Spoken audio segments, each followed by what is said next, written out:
Welcome back, dear viewers, and to shed more light on the current escalation taking place in Gaza, we are joined over the phone by Mr. Sherif Shoubashy, political thinker and journalist. Good afternoon, sir. Good afternoon. Well, sir, with the current escalation in Gaza and the devastating siege during the past 15 days, with the Palestinian civilians suffering lack of food, water and basic fuel supplies and basic life commodities, how do you see the current escalation and what are your expectations for a ground offensive? Of course, the situation is catastrophic for more than 2.3 million Palestinians living in Gaza who don't have electricity, water, energy, and who are being displaced, who are being ordered to displace. I think that the Western world is being really biased. They refuse to have an even-handed position towards what's happening, and they're talking about the 1,400 Israelis that were killed during the first Hamas attacks on the 7th and the 8th of October. Yes. But the Cairo summit, which was held in the administrative capital, was really a favorable point for the people living in Gaza, and we hope that the Western world, which are talking of morality and of ethics in politics, will wake up and be aware of the catastrophic situation in Gaza. Right. Mr. Shoubashy, you just mentioned the foreign or Western countries being biased, and we've seen also the media coverage of Western media, which is really biased, and it's not conveying the reality on the ground. How do you evaluate the foreign media coverage, and how can we convey the correct message to the world, the reality that's taking place on the ground in Palestine, in Gaza? In fact, I am very disappointed. I have lived 22 years of my life in Paris, and the media coverage is usually very professional and usually fair, except when it comes to Israel. Israel is above the law. Israel can do whatever it wants. Israel has what is called a chèque en blanc to do whatever it wants in Gaza, and we're unfortunately, as you mentioned, we're expecting a ground attack, and this would be, who knows? Nobody can predict what will happen. It could be a trap for the Israeli Tzahal, for the Israeli army. It could be a trap, and they're aware of this. This is why they're delaying the attack. So what we need really is, first of all, humanitarian aid arriving to the people, more than 2 million people in Gaza, ceasefire, and a refrain from bombarding hospitals, houses. We've seen buildings collapsing on people, and these buildings, people are living in these buildings, huge buildings of 5 and 6 and 7 stairs.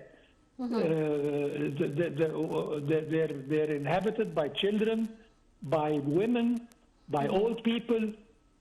So, as I said, Israel is above the law in the eyes of the Western world, and I think that I'm extremely disappointed by the way they deal the television, the French television, and all Western world television dealing with this problem, because they can see very well, they're very good eyes and very good sight when it comes to Israeli the casualties. But when it comes to Palestinian casualties, they have problems.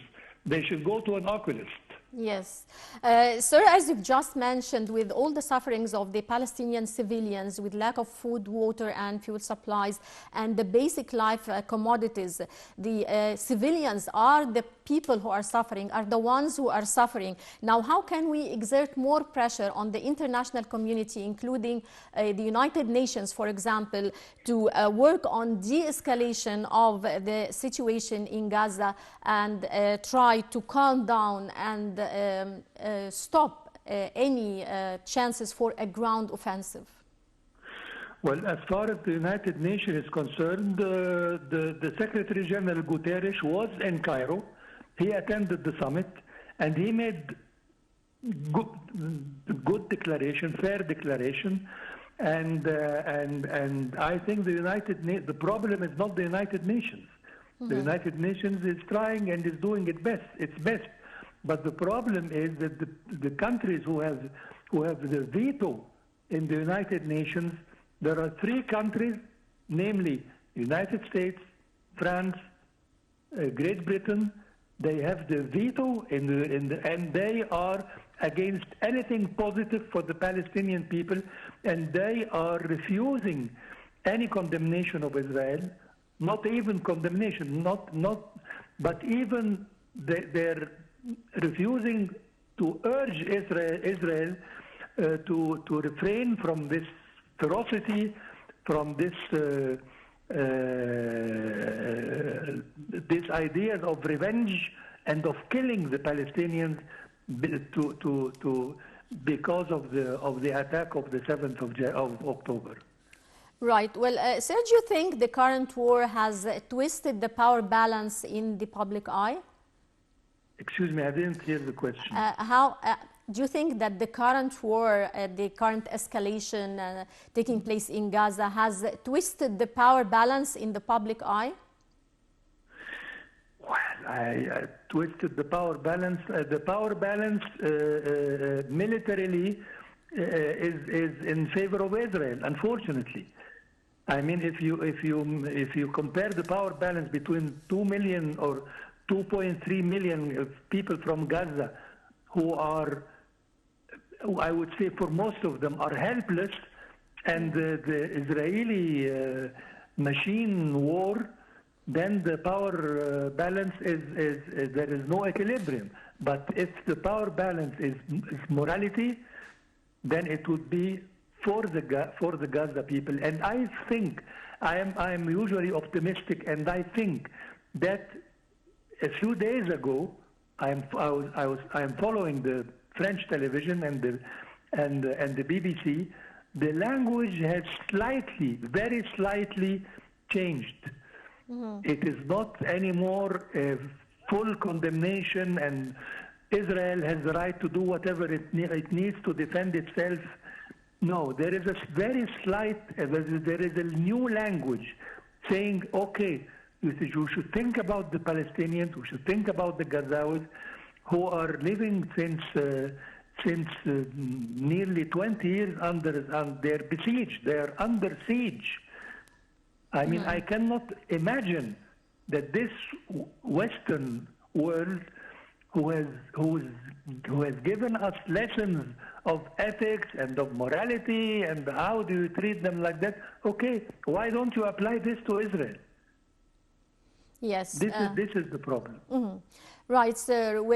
In light of the summit that took place here in Egypt yesterday, and the President Abdel Fattah el-Sisi's statements concerning the Palestinian cause, and that the Palestinian cause is the mother of all causes, which have a significant impact on security and stability, how do you comment on the idea of deportation of the people of Gaza to Sinai?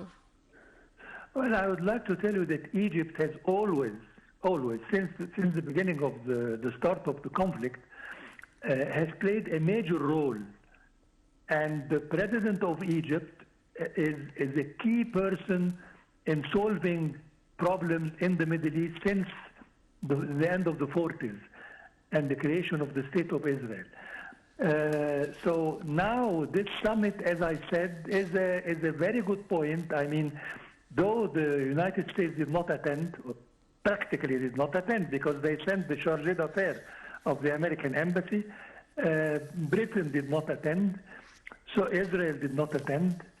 So this summit was the people of goodwill who are stating their anger and are refusing that Israel should be above the law, the international law, and that Israel should abide to the international law and to international resolutions stemming from the Security Council and the General Assembly of the United States, of the United Nations. Right. Well, sir, we've seen demonstrations around the world, in London, in other countries, supporting the Palestinians. Now, how would pressure by demonstrations and social media influencers condemning the Israeli aggression impact the current situation and the political leadership? It is really playing a good, because, you know, in the beginning, in the first 5 or 6 days, these demonstrations were prohibited, mainly in France, prohibited. If you want to make a demonstration in favor of Palestine, it was prohibited. It was not accepted. Now it is accepted. So Yes. as I said, there is a slight movement towards, I mean, this Western propaganda, they should be ashamed of themselves because of what they're doing. They're giving Israel the possibility to do whatever it wants to for revenge. Right. And the Israeli vengeance is very cruel and very ferocious. Right. Well, I would like to thank you very much, Mr. Sherif Shoubashy, a journalist and a political thinker. Many thanks for your insights, sir. And dear viewers, that brings us to the end of this coverage on the current escalation taking place in the Gaza Strip. And we will be back in a few moments with the Panorama News. Many thanks for watching.